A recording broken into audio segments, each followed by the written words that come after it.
हम हर दिन दुनिया भर के लाखों ट्रेडर्स, मतलब जो रोज मार्केट में ट्रेड करते हैं, वो अपने स्क्रीन पर एक ही तरह का परफेक्ट ब्रेकआउट देखकर अपना पैसा लगा देते हैं। हाँ बिल्कुल, एक हरी कैंडल दिखी और बस जंप कर गए। एकदम सही कहा। मतलब एक स्टॉक अपनी पुरानी ऊंचाई को पार कर रहा है, बढ़िया हरी कैंडल बन रही है और चारों तरफ एक उत्साह का माहौल होता है कि अब तो ये ऊपर ही जाएगा। लेकिन फिर वो होता है जो अमूमन सबके साथ होता है। हाँ, अगले ही पल वो स्टॉक धड़ाम से नीचे गिर जाता है और उन सभी का जो स्टॉप लॉस है वो हिट हो जाता है।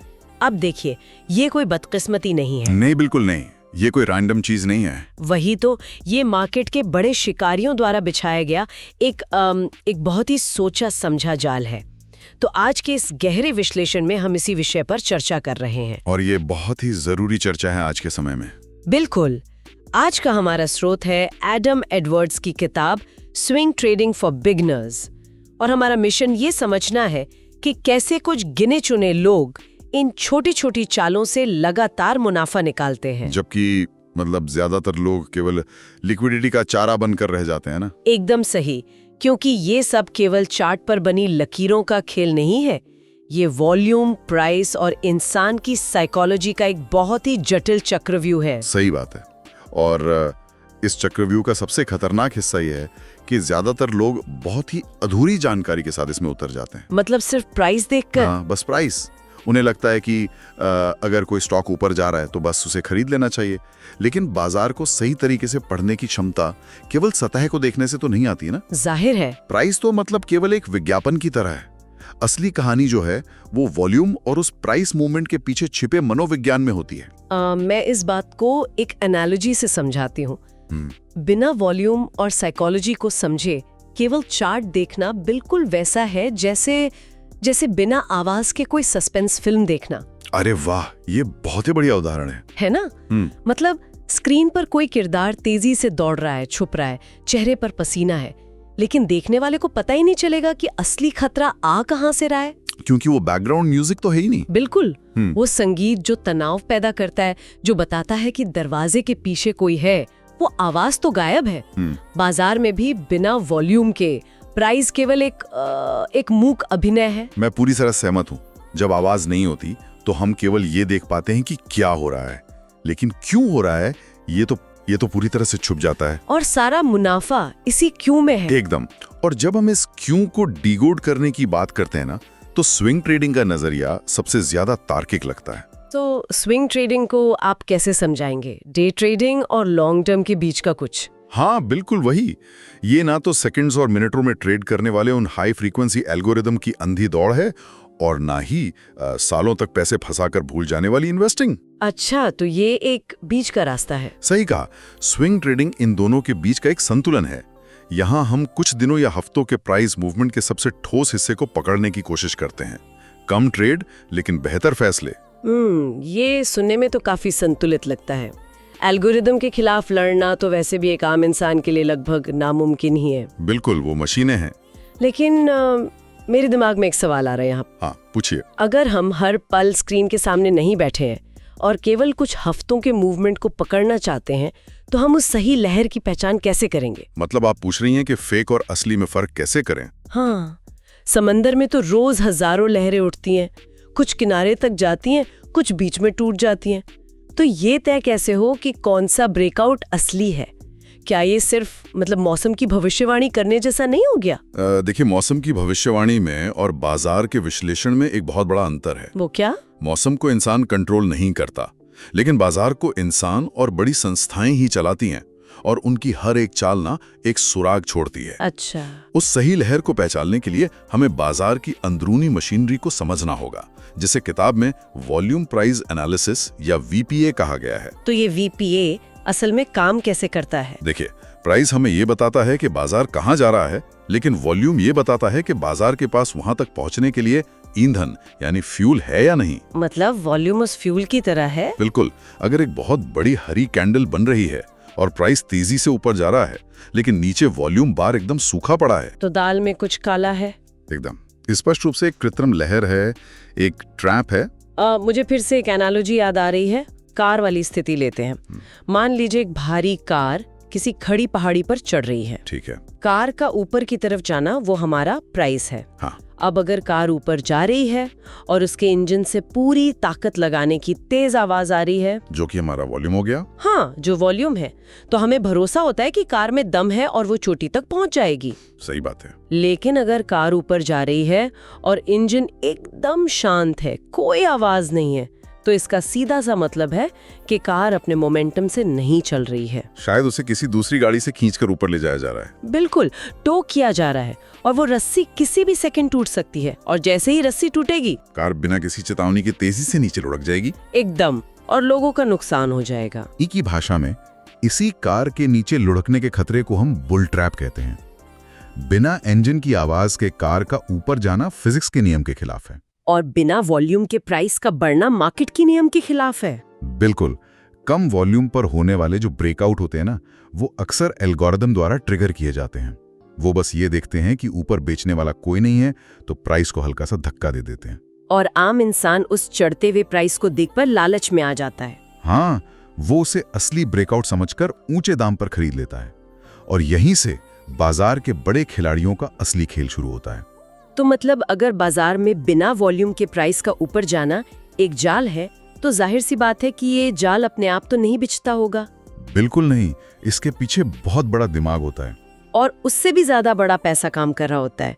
हम यहाँ स्मार्ट मनी की बात कर रहे हैं ना। हाँ, स्मार्ट मनी, बड़े बैंक, हेज फंड्स और वो इंस्टीट्यूशनल इन्वेस्टर्स जिनके पास करोड़ों अरबों डॉलर्स होते हैं। लेकिन मुझे ये समझ नहीं आता कि ये स्मार्ट मनी इतनी खामोशी से अपना काम कैसे कर लेते हैं। मतलब किसी को भनक तक नहीं लगती।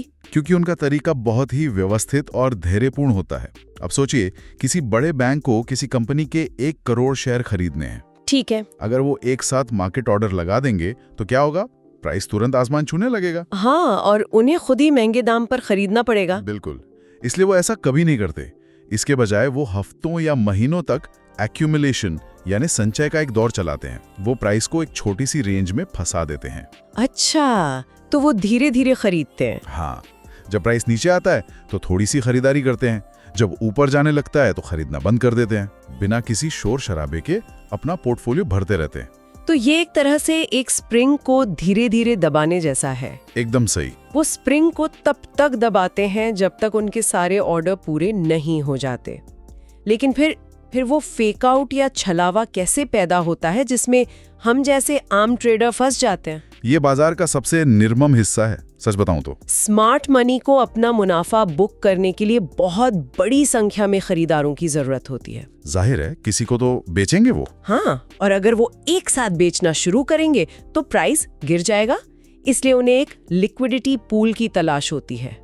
वो जानबूझकर प्राइस को एक महत्वपूर्ण रेजिस्टेंस लेवल के थोड़ा सा ऊपर धकेल देते हैं, जहां हजारों आम ट्रेडर्स अपना बाय स्टॉप ऑर्डर लगाकर बैठे होते हैं। बिल्कुल।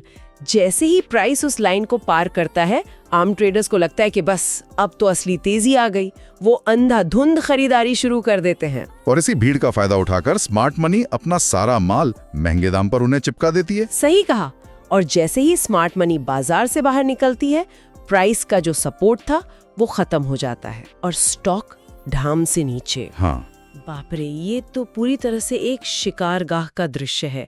अब यहाँ एक बहुत ही गहरा सवाल उठता है मेरे मन में। बताइए। अगर इन बड़े बैंकों के पास इतना पैसा है, बाजार को अपनी उंगलियों पर नचाने की ताकत है, और वो हमारी साइकोलॉजी को भी इतनी अच्छी तरह से समझते हैं, हाँ। तो एक अकेला इंसान जो अपने घर में एक लैपटॉप खोलकर बैठा है, वो इस मशीन से कैसे जीत सकता है? मतलब ये तो हाथी और चींटी की लड़ाई हो गई ना। चींटी का कुचला जाना तो तय है। सतह से देखने पर तो ये लड़ाई एकदम एक तरफा ही लगती है, लेकिन एक आम ट्रेडर के पास एक ऐसा ब्रह्मास्त्र होता है जो दुनिया के किसी भी बड़े हेज फंड मैनेजर के पास नहीं है। अरे वाह, वो क्या है? वो है कुछ न करने की आजादी। इसे हम इनएक्शन या निष्क्रियता की ताकत कह सकते हैं। कुछ न करने की आजादी, थोड़ा और समझाइए। देखिए, एक स्मार्ट मनी मैनेजर पर हर तिमाही में अपने क्लाइंट्स को रिटर्न दिखाने का बहुत भारी दबाव होता है। उसे हर हाल में अपना पैसा बाजार में लगाना ही पड़ता है। हाँ, वो तो उनकी जॉब है। बिल्कुल, वो चुपचाप हाथ बांधकर नहीं बैठ सकता। लेकिन एक आम ट्रेडर पर ऐसा कोई दबाव नहीं है। अगर चार्ट पर वॉल्यूम और प्राइस की कहानी आपस में मेल नहीं खा रही हैं, तो वो ट्रेड नहीं लेगा। एकदम सही। वो पूरे 1 महीने तक कोई ट्रेड न लेने का फैसला कर सकता है। वो तब तक अपना पैसा दांव पर नहीं लगाएगा जब तक कि उसे पूरी तरह से कंफर्मेशन न मिल जाए। निष्क्रियता की ताकत, ये वाकई बहुत ही अलग और दिलचस्प नजरिया है। लेकिन केवल हाथ बांधकर बैठे रहने से पैसा तो नहीं बनेगा ना? नहीं, बिल्कुल नहीं। जब कोई ट्रेड लेता है तो उसमें रिस्क तो होता ही है।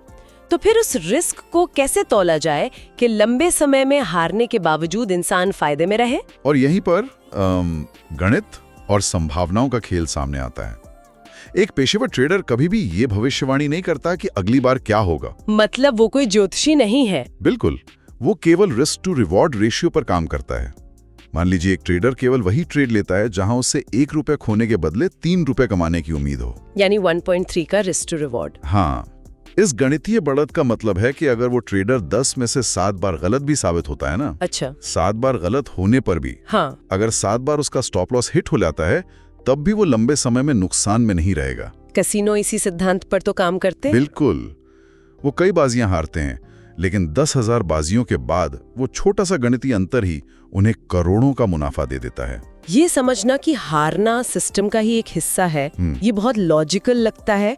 लेकिन यहाँ हम इस पूरी प्रक्रिया के सबसे बड़े और सबसे खतरनाक पहलू पर आ जाते हैं। साइकोलॉजी? हाँ, ट्रेडिंग का मनोवैज्ञानिक युद्ध।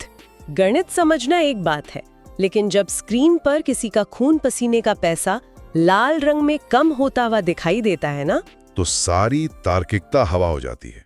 एकदम। इंसान की फितरत नुकसान बर्दाश्त करने के लिए नहीं बनी है। हम हमेशा सही साबित होना चाहते हैं। जब ट्रेड हमारे खिलाफ जाता है तो दिल की धड़कन तेज हो जाती है, पसीना आने लगता है। ऐसे में किसी को गणित कैसे याद रहेगा? ये एकदम सटीक बात बोली आपने, और इसका सीधा संबंध हमारी न्यूरोबायोलॉजी से है। न्यूरोबायोलॉजी कैसे? देखिए, जब एक ट्रेड नुकसान में जाता है तो इंसान के दिमाग का वो हिस्सा एक्टिव हो जाता है जिसे एमिगडाला कहते हैं। ये हमारे दिमाग का अलार्म सिस्टम है, जो खतरे के वक्त बचता है। हाँ, जो किसी भी खतरे पर फाइट या फ्लाइट यानी लड़ो या भागो का संदेश देता है।